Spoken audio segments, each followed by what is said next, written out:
On y va.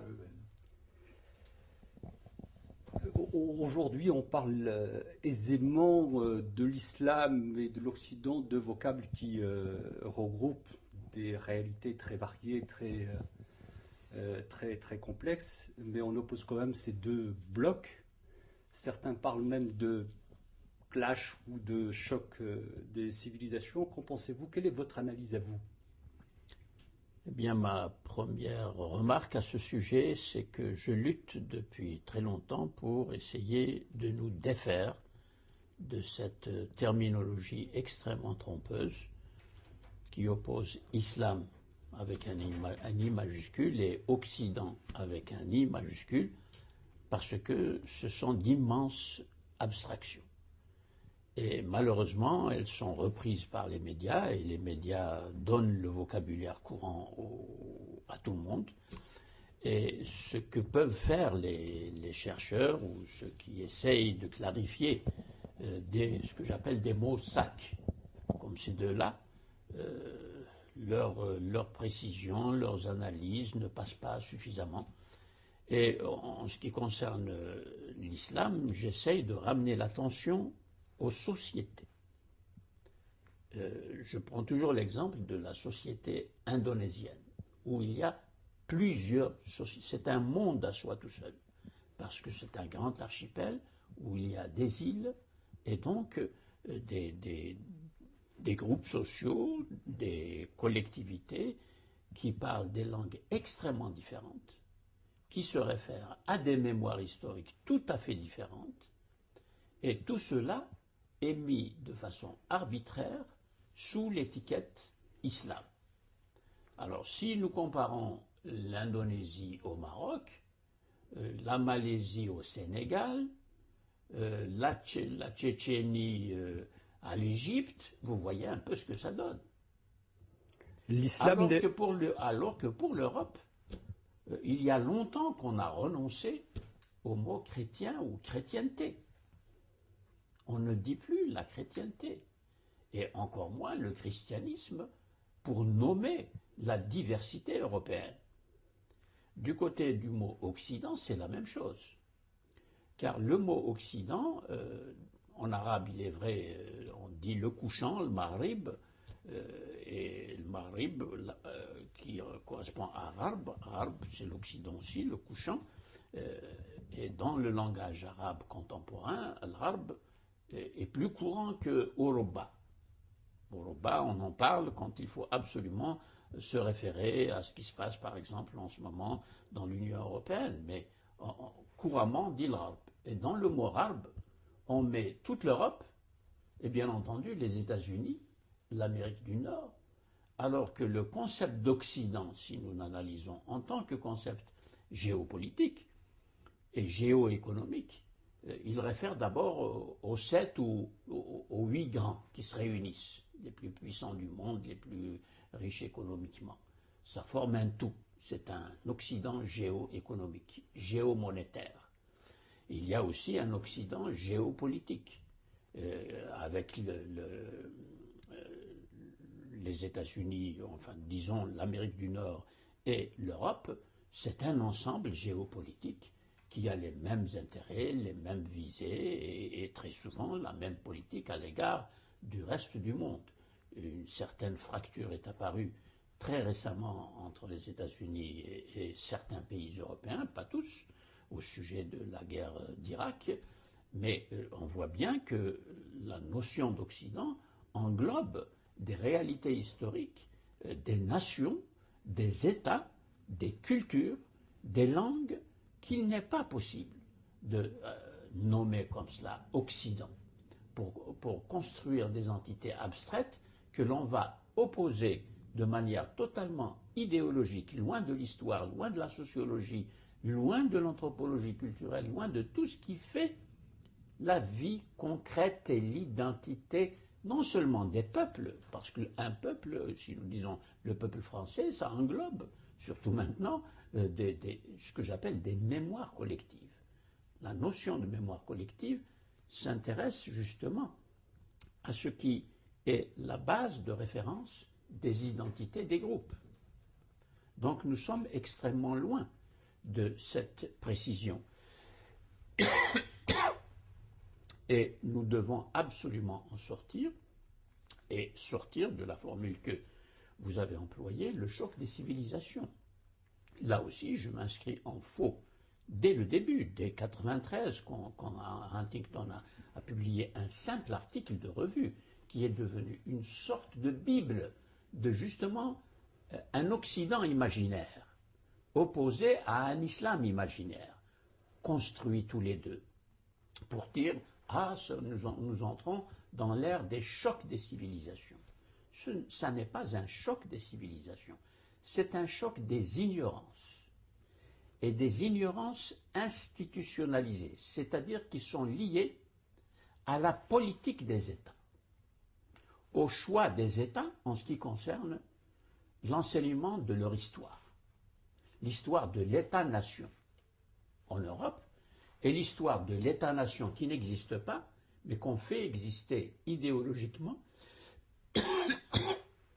depuis l'indépendance de tous les pays qui faisaient ce qu'on appelait le tiers-monde. Aujourd'hui, le concept de tiers-monde, qui est un concept géopolitique, ne s'emploie plus. C'est un concept qui a été forgé en 1953 ou 54, lorsqu'il y a, ou 55, je ne me rappelle plus exactement, c'est entre 53 et 55, la grande réunion à Bandung, en Indonésie, des États non alignés, comme on l'appelait en ce moment-là. Il y avait Nasser, il y avait Nehru, et un troisième que j'ai oublié, Tito. Pardon, Tito, exactement, il y avait Tito, et donc c'était un bloc géopolitique face aux deux blocs, aux deux grands, l'URSS et l'Occident de l'Atlantique, l'Union Atlantique Nord. Et donc nous voyons là toute une confusion s'opérer. Alors tout ce vocabulaire qui a été employé des années 50 jusqu'en 1989, c'est-à-dire la chute de l'Union soviétique, et tout ce vocabulaire maintenant est obsolète. Et on est en train de créer un autre vocabulaire, et je fais remarquer que le vocabulaire géopolitique vient toujours des grands. Il ne vient jamais de ce qui est désigné par les grands. Ce ne sont pas les peuples et les États du Moyen-Orient qui se nomment comme on les nomme. Et ça, c'est une remarque qui va très loin. C'est-à-dire que les peuples ne se nomment pas eux-mêmes. Ils sont nommés de l'extérieur en fonction de la stratégie géopolitique de ceux qui interviennent dans ces pays-là en fonction de leurs intérêts. Les États-Unis viennent de forger un nouveau concept, le Grand Moyen-Orient, dans lequel on va mettre non seulement le Moyen-Orient qui inclut arbitrairement l'Afrique du Nord, c'est-à-dire le Maghreb, et le Moyen-Orient jusqu'à l'Irak et l'Iran, et on va dépasser jusqu'au Pakistan pour inclure le Pakistan parce que la stratégie géopolitique depuis les attentats du 11 septembre implique, pour les États-Unis bien sûr, une stratégie qui doit englober cet ensemble, mais ce concept-là est d'une abstraction absolument dangereuse et irrecevable. Ça n'est pas opératoire du tout si l'on veut, par exemple, installer des régimes démocratiques comme ça nous est annoncé par les États-Unis à propos de l'Irak. Donc il y a là un mélange, une confusion qui n'est pas due seulement aux médias. Elle est due à des dirigeants politiques. Et ça, c'est grave, parce que ces dirigeants politiques imposent un vocabulaire en fonction de ce qu'ils ont choisi de faire par rapport aux intérêts de leur nation qu'ils défendent, comme il est déclaré tout à fait explicitement par les États-Unis, mais aussi au XIXe siècle et jusqu'à la fin de la Deuxième Guerre mondiale, l'Europe avait fait ce que les États-Unis font aujourd'hui. Voilà donc un ensemble de données qui montrent que nous sommes dans la confusion et dans les ignorances des politiques réelles menées à l'intérieur de chaque pays par chaque État. Alors, quel État? Au départ, si nous prenons l'Algérie par exemple, qui est très proche de nous, c'est le parti-État, c'est-à-dire un parti politique qui a milité pour l'indépendance, qui arrive ensuite au pouvoir et se proclame État. Alors, je lis parti-État avec un trait d'union. Qu'est-ce qu'un parti-État par rapport à la tâche historique d'amener le peuple, car il y a aussi le peuple qui attend de la part de l'État, qu'il soit conduit vers les libertés qu'on lui avait promises pendant les luttes de libération de la domination coloniale dans les États 50-60. Et ces espoirs nourris pendant les luttes de libération vont être complètement déçus. Parce que le parti-État, c'est un parti unique, il ne tolère pas de pluralité, de pluralisme politique, il ne tolère pas d'opposition politique, donc il ne permet pas à la société civile de se former, d'entrer en scène politiquement, juridiquement, culturellement, comme c'est le devoir de tout État attaché au peuple, comme dans le langage évidemment, tout en arabe, shab, c'était le mot de tout le monde, au service de shab, c'est-à-dire du peuple. C'était le mot de tout le monde. Et pour devenir un zaïm, c'est-à-dire un grand leader politique, il faut tout le temps s'adresser au shab. Et bien, en même temps qu'on s'adresse au shab pour faire des choses pour lui, pour l'émanciper, l'amener à un régime démocratique, on lui refuse, au fur et à mesure qu'on l'interpelle dans le discours formel, on lui refuse les libertés essentielles.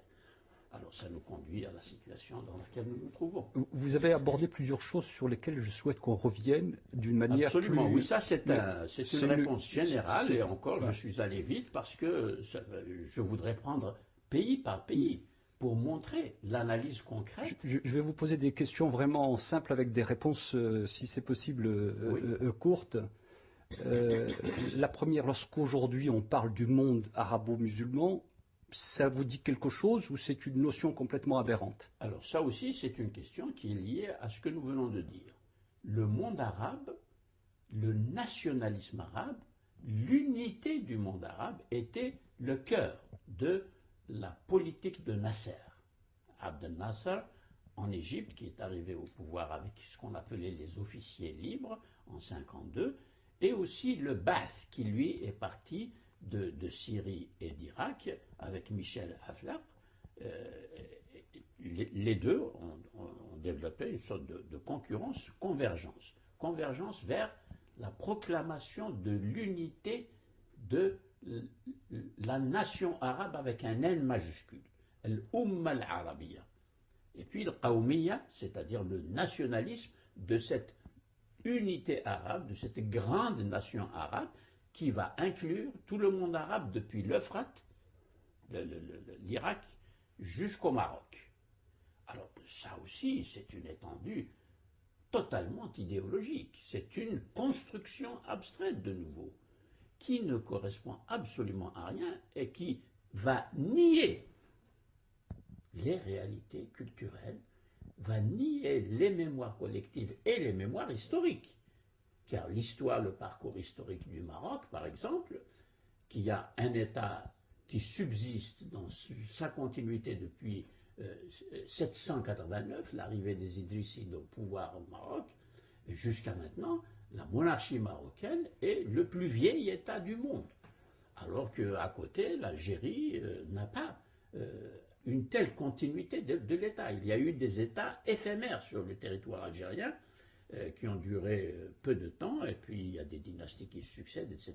On ne peut pas désigner un État avec la continuité que nous avons au Maroc. En Tunisie, il y a eu une continuité un peu plus forte, mais pas non plus au niveau etc. Je peux continuer ainsi. La Libye, l'Égypte, l'Irak, etc. Et ça, c'est très important à regarder de près pour comprendre les convulsions auxquels nous assistons aujourd'hui, les désordres politiques auxquels nous assistons, et puis la formation d'États, je n'aime pas dire totalitaire parce que c'est peut-être trop fort pour quelques-uns, mais en tout cas, disons, autoritaires et sans intérêt vraiment concret pour l'installation ou la marche vers un régime démocratique qui se respecte. Ça, c'est général. Ce manque, justement, de culture démocratique pour aller vers des démocraties. Or, on a employé le vocabulaire de la démocratie.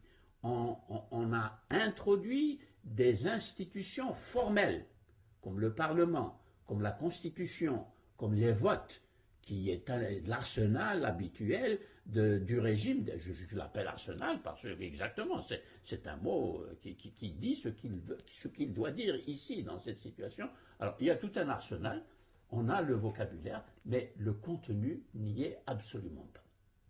Et aujourd'hui, hélas, moins que jamais, sauf quelques progrès réels que l'on constate dans certains pays où la démocratie est en train de balbutier et on voit quelques jalons se poser. Je n'ose pas donner de nom là parce que les autres seraient jaloux. Je ne suis pas là pour distribuer des bons points et des mauvais points. Vous parliez aussi de mémoire collective, d'imaginaire. Alors, quand je parle de mémoire collective, je donne un exemple, ou des exemples. Les Kurdes. Les Kurdes sont un grand peuple, fragmenté, dispersé entre 7 souverainetés politiques différentes, et toutes jalouses de s'annexer et de dominer les fragments du peuple kurde tel que nous le voyons aujourd'hui sur la carte. Ça, c'est le résultat des grands traités européens pour décider des frontières politiques au XIXe siècle, à la fin du XIXe, et pratiquement jusqu'à la fin de la Deuxième Guerre mondiale. Et il y a là donc une genèse politique et juridique de situations qui aujourd'hui sont des situations absolument tragiques.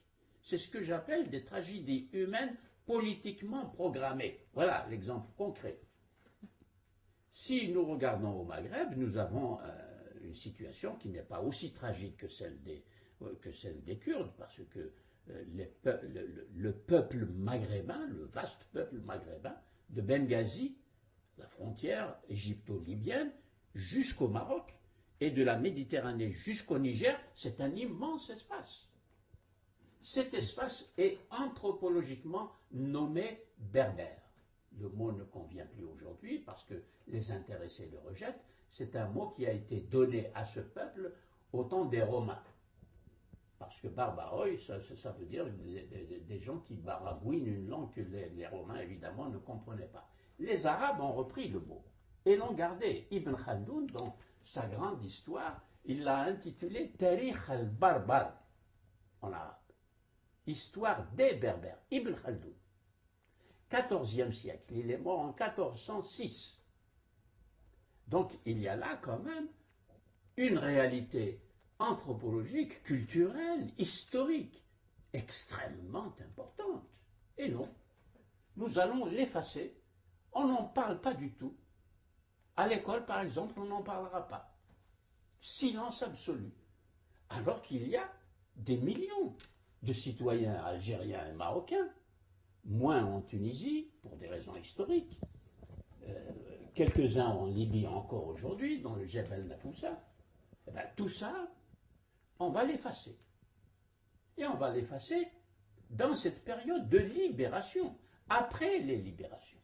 Et ça donne la situation que nous vivons, c'est-à-dire des frustrations, des fragmentations et la difficulté quand même de constituer une plateforme commune et solide, effectivement, pour construire la nation. La nation française s'est construite comme ça.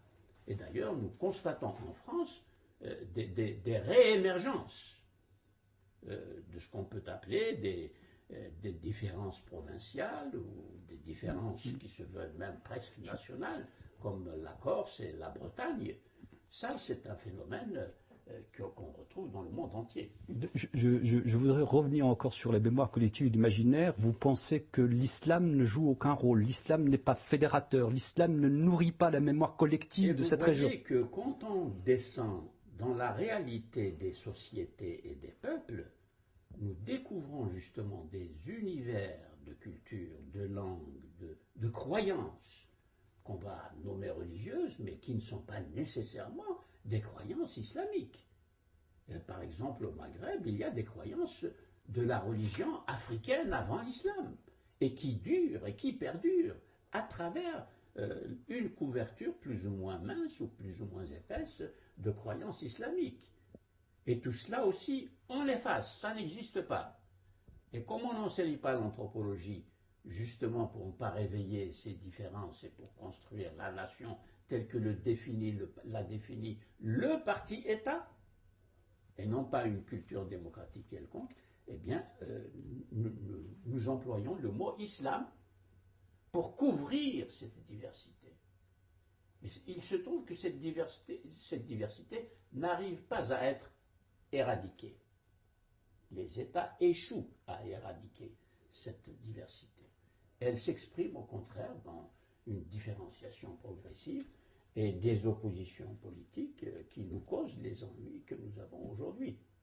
Vu de l'extérieur, on a l'impression quand même que l'islam reste fédérateur, en tout cas comme étant un élément de solidarité entre tous ces peuples, y compris même des populations vivant en Europe. Alors, je vous dirais qu'il est fédérateur toujours au niveau idéologique, c'est-à-dire de l'abstraction, où effectivement on présente une situation historique commune à des peuples très différents, comme je viens de dire. La situation commune, c'est qu'il y a l'Occident, ce qu'on appelle l'Occident, comme nous l'avons dit.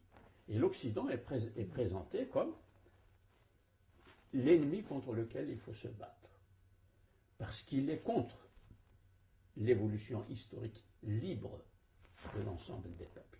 Alors, comme on constate effectivement dans ces divers pays que la présence de l'Occident est là, ces aspects-là de présence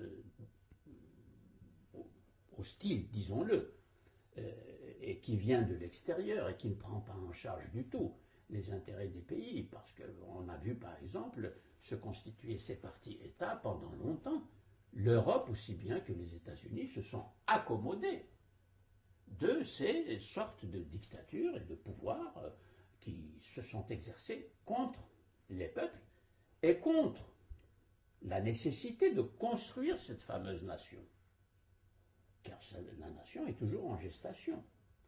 Eh bien, parce qu'il y a donc cette situation historique qui a été créée par une force réelle qui est celle de l'Occident, l'Occident à la fois représenté, mais aussi l'Occident comme force économique, l'Occident comme force monétaire, l'Occident comme force culturelle, puisque c'est l'Occident qui nous donne le vocabulaire pour nous interpréter nous-mêmes.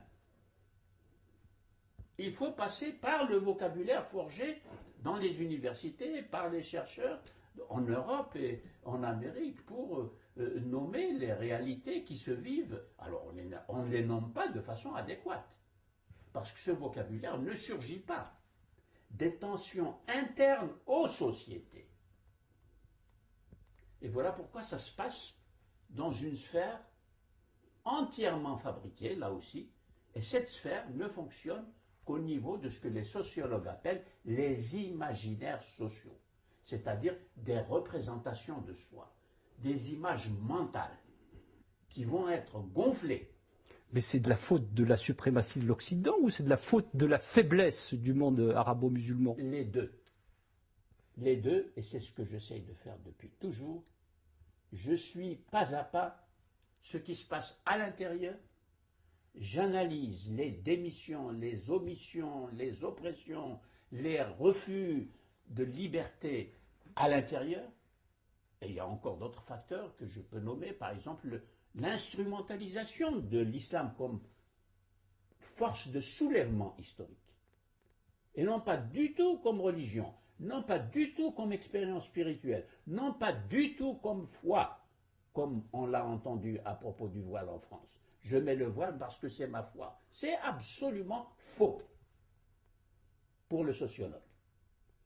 Et pour le théologien, car il y a aussi la voix du théologien, c'est également faux. Le voile n'a jamais été une obligation canonique, comme la prière et la zakat. Et voici qu'on l'élève par la décision de mouvements qui mobilisent des imaginaires on lui donne le statut d'une obligation canonique. Pour parler foi, car dès que je dis la foi, les démocrates s'aplatissent. Ils n'ont rien à dire. Mais il y a tout de même tout ce que je dis là. C'est à dire. Il faut le dire, je veux dire. Car il faut prendre position au sujet de ce que disent les théologies, pour ne pas faire n'importe quoi avec la référence théologique. Comme la démocratie proclame sa neutralité vis-à-vis de la religion, elle dit « Ah, c'est la foi. Oh, pardonnez-moi, je respecte absolument votre foi et c'est terminé. On n'examine plus rien. » Mais c'est terrible ça, la situation dans laquelle nous vivons. Alors qu'au Moyen-Âge, en plein Moyen-Âge, c'est malheureux de référer au Moyen-Âge pour prendre des exemples qui nous permettent de comprendre aujourd'hui le rôle de l'instance de l'autorité théologique comme autorité à la fois spirituelle et intellectuelle. Car la théologie est une discipline intellectuelle. Nous le voyons très bien chez les chrétiens, protestants et catholiques. Chez les juifs aussi. Parce qu'ils ont participé à la modernité plus que les musulmans. Les musulmans se sont détachés complètement de la modernité, ils ne l'ont jamais prise au sérieux jusqu'à présent. Et pire encore, ils ne savent pas. Ils ont perdu contact avec la fonction indispensable de l'instance du théologique. Le philosophique, n'en parlons pas, les musulmans l'ont complètement éliminé, et cette fois-ci depuis longtemps. Le philosophique, depuis la mort d'Averroès, 1198. Oui, voilà 2 dates déjà, qui sont des dates repères pour l'histoire intellectuelle, l'histoire culturelle, l'histoire religieuse et bien entendu l'histoire politique. De tout ce monde que l'on met dans le grand sac, dans la grosse valise, soit de l'islam, soit du monde arabe, soit de l'Asie centrale, soit de l'Asie du Sud-Est, ou du Sud-Ouest, ou du Sud-Est, oui, des entités géopolitiques qui tout ce que je viens de nommer, ce sont des concepts géopolitiques et des divisions géopolitiques qui viennent de l'Europe et des États-Unis. Autrement dit, il n'y a pas de voix qui s'élève de l'intérieur pour se nommer soi-même. Nommer soi-même le type d'islam qui se vit au Pakistan. Le type d'islam qui se vit dans l'immense communauté musulmane de l'Inde, plus de 130 millions de musulmans, dans l'océan hindou. Tout ça, vous voyez, on le met dans des abstractions. Et j'espère qu'on sortira. Mais il faut que les médias nous aident pour dire ce que je suis en train de dire. Et qu'on n'entend pas souvent dans les médias, dont c'est le rôle absolument nécessaire, politiquement indispensable, le devoir d'expliquer aux citoyens cette confusion insupportable dans laquelle nous vivons et qui engendre de la violence. C'est une des sources les plus fortes des violences que nous vivons dans nos sociétés. Parce qu'il n'y a pas cette intervention des seuls acteurs sociaux qui peuvent inciter les esprits à s'arrêter un moment, à devenir calmes et à dire « Voyons, qu'est-ce qui se passe? Comment dois-je parler? Comment dois-je m'exprimer? Avec quel vocabulaire en tant que citoyen ?» Faire cet arrêt-là, comme nous le faisons en ce moment, dans notre conversation. Et je regarde les téléspectateurs, je leur dis cela. Je suis sûr que si l'on répète le temps qu'il faut, avec les attentions qu'il faut de la part des médias, pour donner la parole ainsi à ceux qui peuvent apporter cette sérénité et aussi une compétence dans l'analyse, pour nous sortir de la violence. Et la violence extrême, Une des violences extrêmes que nous venons de vivre, personnellement, je l'ai vécu comme une violence terrible, qui fait souffrir. Le symbole de la place de la République à Paris a servi à une sorte de confiscation de toute la symbolique politique de la marche des hommes vers la démocratie et les libertés. Hommes et femmes, évidemment, concernés ensemble. Et nous avons assisté à ce à quoi tous les Français ont assisté. Alors, on voit une sorte de lassitude. Tout le monde démissionne parce que je suis sûr que tous les Français sont atteints par cet entrechoc. Voilà un choc des ignorances partagées. Car les Français ignorent ce qui se passe dans la tête de ces femmes qui ont intériorisé un interdit traduit en obligation canonique, sacrale et relevant de la foi, sans que personne ne vienne dévoiler ou enlever les voiles qui cachent justement tout ce qui se passe dans leur tête et dans leurs manifestations. Et de l'autre côté, dire aux Français, attention, la laïcité, c'est une conquête, c'est formidable, elle a permis d'avancer, mais là, elle ne fonctionne plus. Elle ne remplit plus sa tâche. Et pourquoi elle ne fonctionne plus? Alors, Parce vous avez utilisé le verbe dévoiler. Moi, je pense à Atatürk qui a dévoilé les femmes. Je pense en Iran. Non, la laïcité ne procède jamais par la violence. Ah non. La laïcité est humaniste. Humaniste dans le sens le plus fort du mot. C'est-à-dire, elle s'intéresse à l'homme pour l'émanciper par la culture, le dialogue, l'échange, l'éducation, la connaissance critique. Voilà la laïcité. Elle ne va jamais procéder à la manière d'Atatürk qui, du jour au lendemain, oblige tous les Turcs à porter un chapeau, pas porter le chapeau, mais un chapeau, parce que c'est un signe pour lui de l'occidentalisation et c'est un signe de la libération du peuple turc, justement des croyances qui, selon lui, avaient causé tous les retards de la Turquie et de l'Empire ottoman d'une façon générale. Et ça n'est pas un procédé. Il a supprimé du jour au lendemain l'alphabet arabe dont se servaient les Turcs pour écrire leur patrimoine culturel. Ça se fait, ça? C'est de la laïcité, ça? Non. Je reviens à la modernité. Je reviens au mot. Oui. Oui. Vous parliez de médias, j'imagine, à la fois en Europe, en Occident, mais aussi des médias dans le monde arabe. Le rôle des médias dans le monde arabe n'est pas d'expliquer.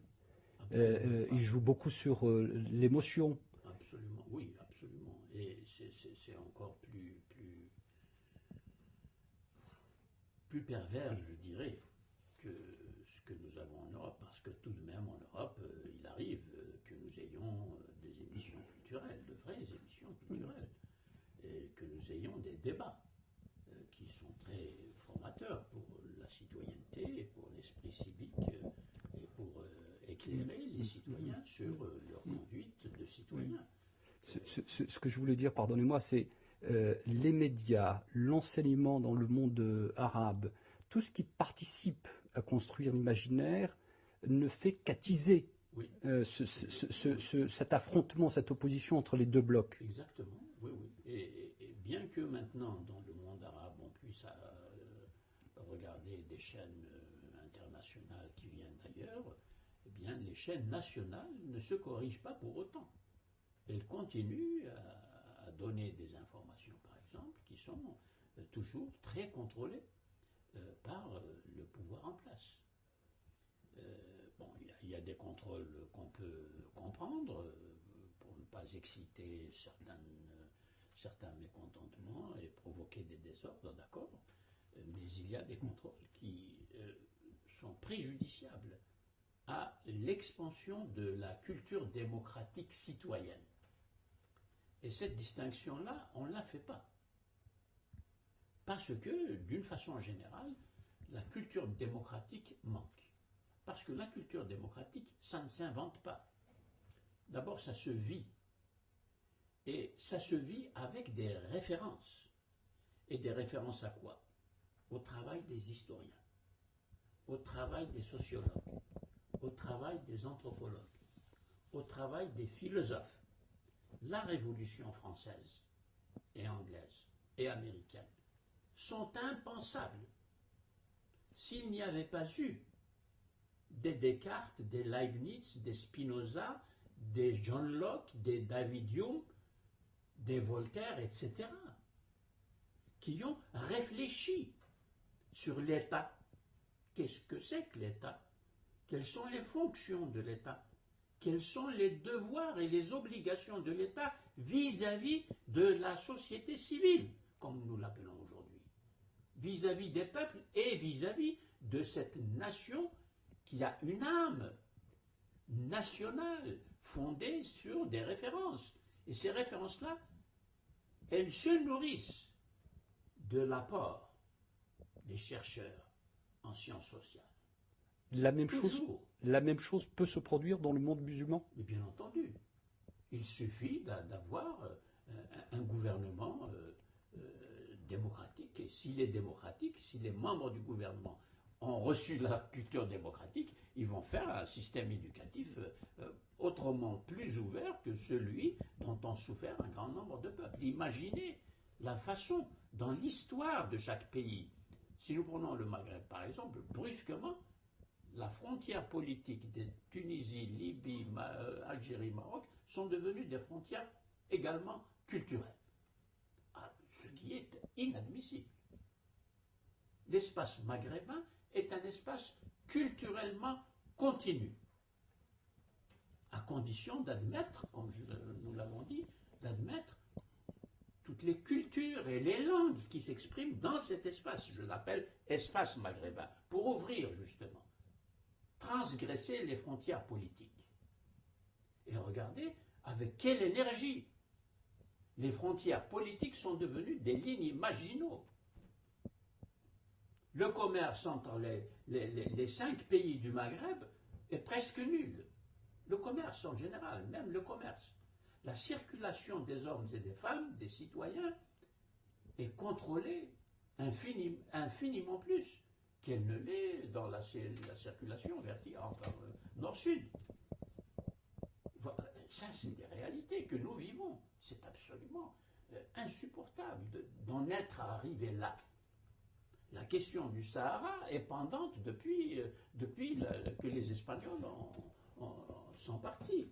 Ça, c'est la question des frontières décidées par le colonialisme. On reviendra tout à l'heure parce que j'ai des questions sur le nationalisme. Mais il appartient quand même à ce que nous appelons les élites nationales de réfléchir et de ne pas faire des frontières politiques, de ne pas les transformer en frontières culturelles, en effaçant le socle culturel et anthropologique commun de tous les Maghrébins. Et quand je dis le socle, c'est la sensibilité elle-même. Quand je vois un Libyen ou un Marocain, pour moi, je suis immédiatement de plein pied. Tous les Maghrébins sont comme ça. Et non, voilà ce qui se passe. En ce qui concerne les attentats du 11 septembre 2001, juste après Ben Laden parlait de 80 ans d'humiliation des musulmans. Est-ce que c'est une humiliation ressentie par les intégristes ou par l'ensemble des musulmans, y compris les modérés? Eh bien voilà la question du vocabulaire que j'ai déjà souligné. Cette manière de parler est disproportionnée par rapport à la réalité vécue par les peuples et par les citoyens, là où il y a des débuts de citoyenneté qui fonctionnent. Parce que on ne peut pas parler d'humiliation par la colonisation après 40 ans de souveraineté nationale. Et ces 40 ans, c'est dans la deuxième moitié du XXe siècle. Ça n'est pas au XVIIe siècle. Ça n'est pas à la vitesse des choses, au pas de l'âne, si je puis dire. Oui, nos cultures dépendaient du pas de l'âne et du chameau. dans nos civilisations méditerranéennes. C'est dans la deuxième moitié du XXe siècle que ces choses-là se sont passées. Alors, moi, je m'interroge, qu'avons-nous fait avec nos États de notre liberté politique retrouvée? Disons, souveraineté politique retrouvée. Qu'est-ce que nous avons fait? Quelle réponse avons-nous apportée à notre situation historique, non pas seulement au sortir de la colonisation, mais en référant à l'histoire plus longue qu'est-il advenu de la pensée islamique? Qu'est-il advenu de la pensée arabe? L'arabe étant devenu la langue officielle de tous les pays après la libération. Mais la langue arabe a véhiculé et véhicule encore les ruptures intellectuelles qui se sont opérées à l'intérieur de la langue arabe avant l'intervention du colonialisme. Voilà une parole simple que des historiens maghrébins ont dite. Mais leur voix est inaudible. On ne l'entend pas. Je dois dire qu'il n'y en a pas beaucoup qui ont insisté, comme j'insiste, sur l'importance des ruptures à l'intérieur du lexique de la langue arabe par rapport aux richesses du lexique philosophique, par exemple, de la langue arabe, quand on va de El-Kindi jusqu'à Averroès, 4 siècles environ, de développement de la culture philosophique. Ce lexique est fermé, il est dans les manuscrits, on n'édite pas les manuscrits, si on les édite, peu vont les lire, et on n'enseigne pas le contenu de ces ouvrages. Si, ne serait-ce que d'expliquer le Fasl al-Maqal d'Ibn Rushd, le traité décisif sur les rapports entre la philosophie et la loi religieuse. C'est ça le livre. Eh bien, il y a dans ce petit livre des jalons pour aller vers, sinon la séparation, au moins la distinction de l'instance du religieux et de cette instance de la raison autonome, libérée du joug dogmatique des religions. Car c'est ça la modernité. L'enjeu de la modernité en Europe, c'est la lutte de la raison face à la raison théologique instrumentalisée par le magistère catholique et ensuite, à un moindre degré, parce que le protestantisme est né avec la modernité, mais le protestantisme né avec la modernité a eu aussi son cléricalisme et ses développements dogmatiques, bien qu'ils soient beaucoup plus récents. Mais enfin, le christianisme, aussi bien orthodoxe dans l'Europe de l'Est que catholique dans l'Europe de l'Ouest, a confisqué tous les pouvoirs. Et la raison humaine a besoin de sa liberté. Et la modernité, ce sont les luttes intellectuelles de la raison, avant d'être politique. Ça, c'est capital. Alors qu'aujourd'hui, on inverse les choses, on veut avoir les libertés en cassant tout par de soi-disant révolutions libératrices, et quand l'État arrive au pouvoir comme Khomeini, ou comme la révolution arabe de Nasser, quand ils arrivent au pouvoir, qui va construire la culture démocratique? Où sont les philosophes que nous allons lire pour nous dire une définition moderne, comme dans le Léviathan, de l'État, où je ne peux même pas à ce moment-là me reporter aux ouvrages de Farabi sur l'État. Mais Farabi, c'est le Moyen-Âge quand même. Le Moyen-Âge n'a pas connu cette lutte à ce degré de la raison pour devenir autonome par rapport à la religion, et cette autonomie va être protégée par un État de droit et un droit qui est construit par des législateurs humains. On ne viendra pas leur dire attention, il y a la loi divine qui passe avant votre loi, comme c'est inscrit dans plusieurs constitutions des pays dits musulmans.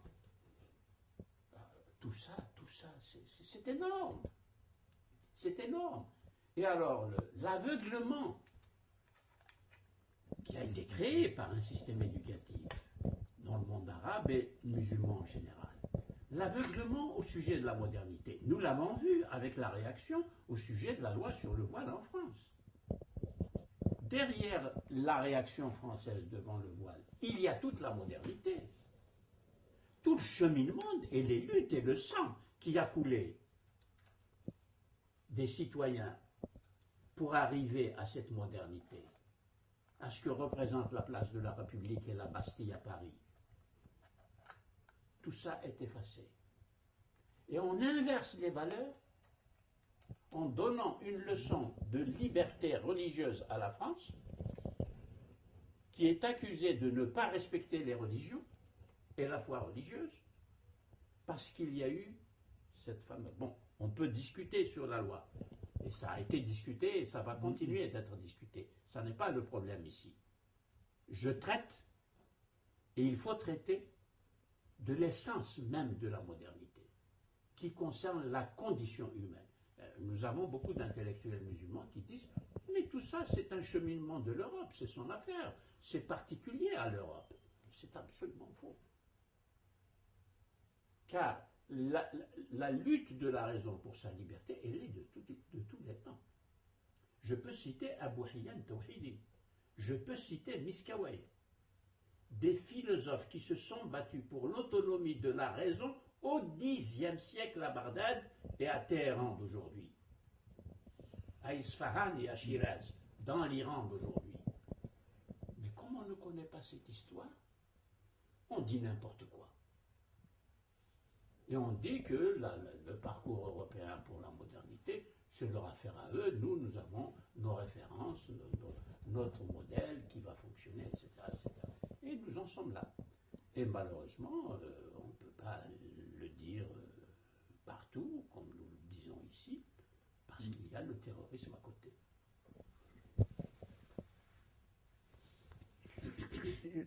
Vous me disiez tout à l'heure que parler d'humiliation, c'était un peu exagéré. Alors comment expliquez-vous Attention, il y a humiliation. Mais à d'autres niveaux, dans d'autres conditions qu'il faut expliquer. Je n'ai pas dit qu'il n'y avait pas humiliation. Il y a humiliation. Et il y a humiliation 40 ans après les indépendances. Il faut ajouter cela. Car ça fait 40 ans, 50 ans qu'il y a eu indépendance. Eh bien, il y a humiliation encore. Mais quelles sont les causes de cette humiliation? Ça n'est plus exclusivement le colonisateur extérieur. Ce sont nos citoyens qui ont pris les pouvoirs et qui ont développé des politiques qui n'ont pas intégré ni les valeurs démocratiques, ni le droit moderne, qui est une conquête et une reconquête perpétuelle. Car dans la mesure où le droit, tout droit, est la traduction d'un rapport de force à un moment donné de l'histoire d'une société, le droit est toujours sujet, constamment sujet, à révision, à refondation, pour qu'il y ait légitimité et non pas seulement une fausse et insupportable légalité. Car il y a des pouvoirs qui s'exercent avec une insupportable légalité, intolérable du point de vue intellectuel et du point de vue de l'analyse du droit et de la confection du droit dans une société. Ça, c'est un immense sujet. Et c'est ce que j'appelle l'impensé dans la pensée islamique contemporaine. C'est-à-dire des thèmes aussi massifs que l'on ne peut même pas penser. Parce qu'on n'a pas les outils, on n'a pas la formation, On n'a pas les références, la langue ne le permet pas, parce qu'elle n'a pas été suffisamment travaillée, car il faut que la langue porte les traces des luttes de la raison. C'est ça qui a fabriqué le vocabulaire de la laïcité. Et c'est pour cela que le vocabulaire de la laïcité doit être révisé, revisité, refondé, surtout quand la structure de la société change de manière significative, comme c'est le cas de la société française, qui doit faire place à plus de 5 millions de musulmans. Ça change complètement la structure profonde de la société et les demandes des citoyens. Alors là, il faut repenser, non pas rejeter, non pas dire laïcité contre religion, absolument pas. C'est pas là le problème. L'islam est compatible avec la démocratie. Je ne poserai jamais le problème ainsi. Parce que si je dis ça, il faut que je dise la même chose. Le christianisme est-il compatible avec la démocratie? Alors là, il y a des réponses. Marcel Gauchet dit, qui est un grand historien de la laïcité en France, il a des travaux très, très connus et à juste titre, soutient la thèse que le christianisme est la seule religion parmi toutes les religions qui permet la sortie de la religion.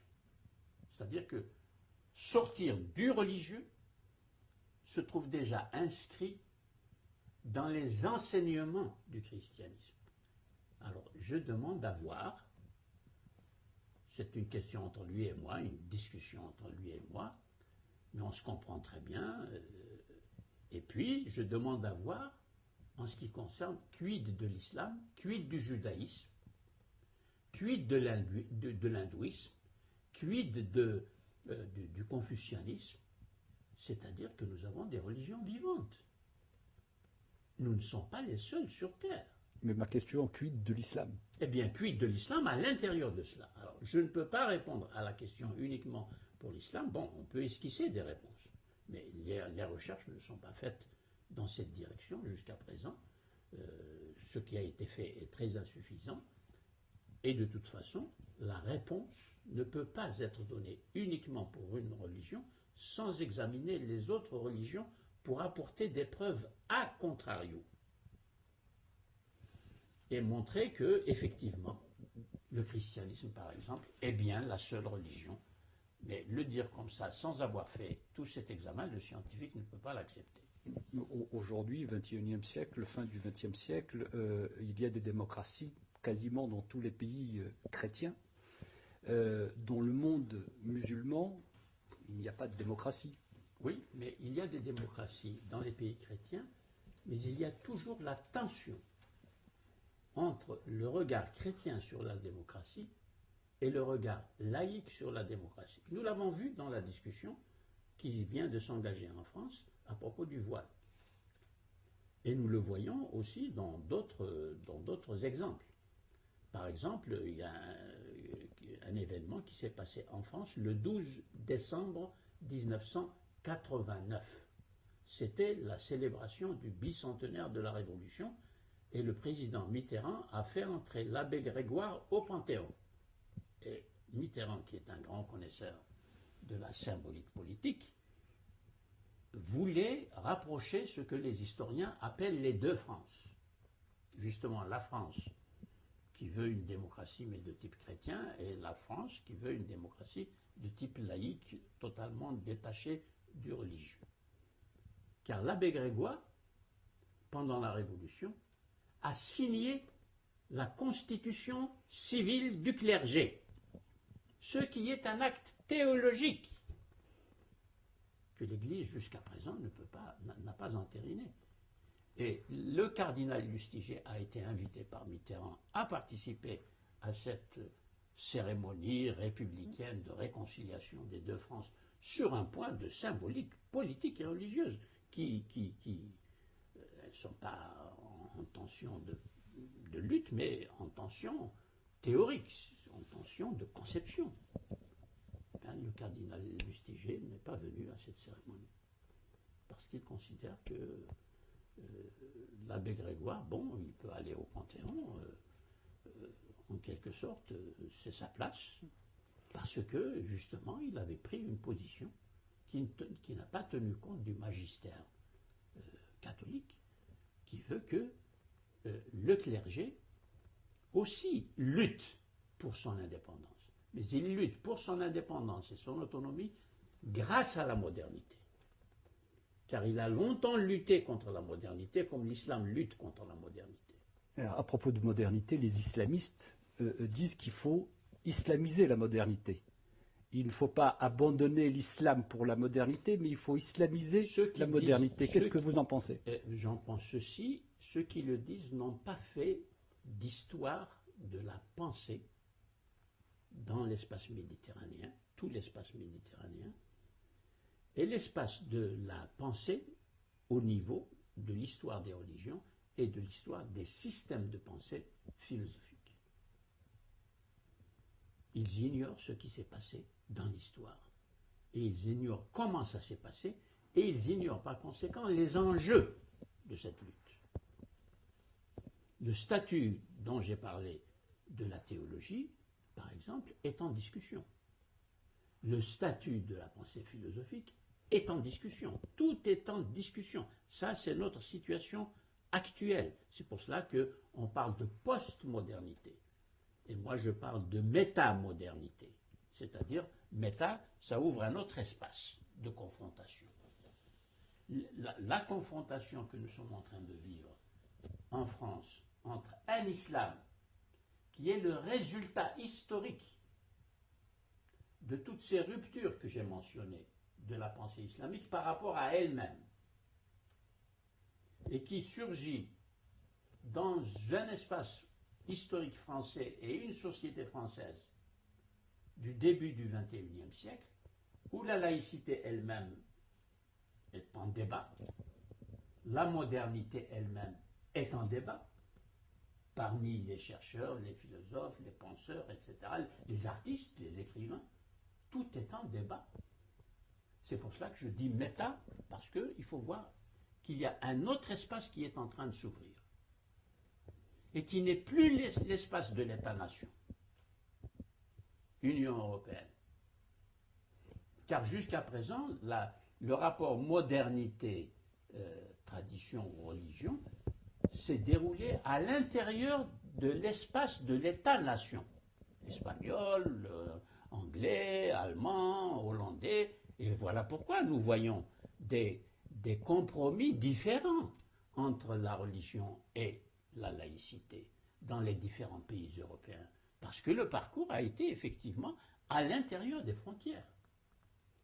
Maintenant, c'est à l'intérieur de l'Union européenne.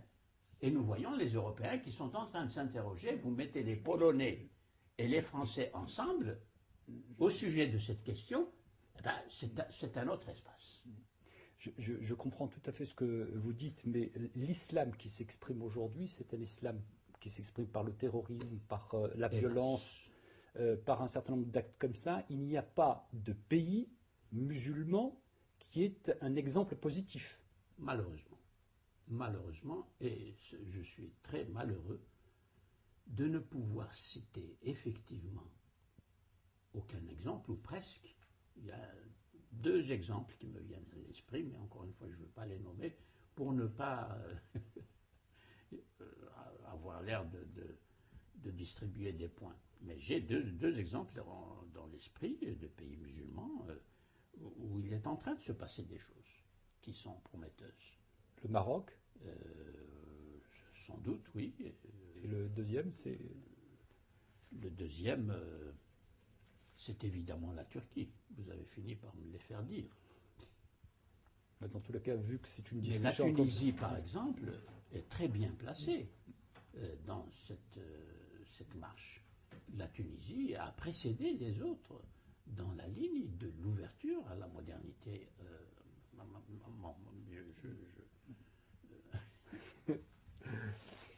D'accord. Quel est je reviens à ce ressentiment qui existe quand même dans le monde arabo-musulman vis-à-vis de l'Occident. Quel est le poids dans ce ressentiment, dans cette haine de la question israélo-palestinienne? Considérable. Tout à fait considérable, bien entendu. Il faudrait une émission pour ça, pour cette situation. Voilà une situation qui n'est pas seulement historique, une situation qui touche au cœur de l'histoire des trois religions monothéistes. Et nous voyons ces trois religions monothéistes totalement incapables, impuissantes à faire quoi que ce soit pour dépasser le conflit. Et bien entendu, les pouvoirs politiques sont encore plus impuissants. Alors que ce sont eux, là aussi, qui ont généré, par des décisions politiques successives, cette question-là, cette situation-là. Et donc là, nous avons un terrain de réflexion, un terrain d'échange, un terrain de reprise totale de ce que les uns et les autres nous appelons nos valeurs. Devant cette tragédie historique innommable, qui peut parler des valeurs, l'un en face de l'autre? Et qu'est-ce qu'une valeur qui voit se dérouler les tragédies quotidiennes auxquelles nous assistons depuis maintenant plus de 50 ans, sans que personne ne puisse apporter une solution acceptable au regard de la raison dont nous parlions, qui exerce quand même une certaine forme de souveraineté. Ou, si l'on veut, pour les croyants, au regard des valeurs que prônent ces religions-là. C'est une guerre de religion. Pardon ? C'est une guerre de religion. Je ne dirais pas cela, non. Ça n'est pas une guerre de religion. C'est une guerre... là aussi, c'est une guerre... dire c'est une guerre des imaginaires, non plus, ça n'est pas suffisant. Parce qu'il y a aussi la raison qui est engagée là-dedans. Des formes, plusieurs formes de la raison politique, par exemple. Elle est très fortement engagée. Mais il y a aussi la raison philosophique qui est engagée là-dedans et qui ne peut pas se prononcer. On est dans l'impossibilité de se prononcer, quelle que soit l'instance à laquelle nous nous adressons, où il y aurait une parole de Salomon, une justice de Salomon qui dirait, et qui obligerait tout le monde, La voix du théologien, c'est également faux. Le voile n'a jamais été une obligation canonique, comme la prière et la zakat. Et voici qu'on l'élève par la décision de mouvements qui mobilisent des imaginaires, on lui donne le statut d'une obligation canonique. Pour parler foi, car dès que je dis la foi, les démocrates s'aplatissent. Ils n'ont rien à dire. Mais il y a tout de même tout ce que je dis là, c'est à dire. Il faut le dire, je veux dire. Car il faut prendre position au sujet de ce que disent les théologies, pour ne pas faire n'importe quoi avec la référence théologique. Comme la démocratie proclame sa neutralité vis-à-vis de la religion, elle dit « Ah, c'est la foi. Oh, pardonnez-moi, je respecte absolument votre foi et c'est terminé. On n'examine plus rien. » Mais c'est terrible, ça, la situation dans laquelle nous vivons. Alors qu'au Moyen-Âge, en plein Moyen-Âge, c'est malheureux de référer au Moyen-Âge pour prendre des exemples.